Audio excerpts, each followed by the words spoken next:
On today's video, I'll be showing you how to make a VIP door Game Pass in Minecraft Studio.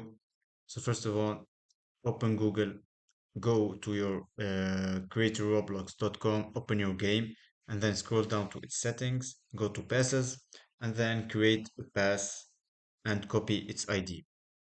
Let's keep it like that.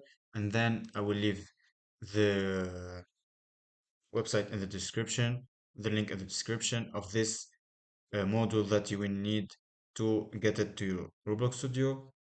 I'll leave it in the description. After that, go to Roblox Studio, search here in the toolbox, click on VIP door. Let's wait for it. And as you can see, we have this VIP door. We can open and select model.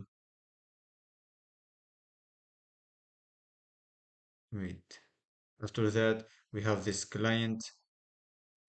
Wait.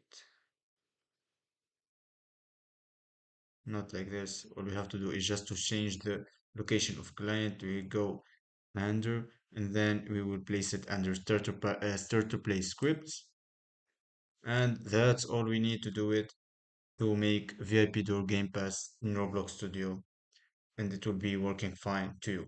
So that's all. If you like this video, please don't forget to subscribe, hit the like button for more tutorials.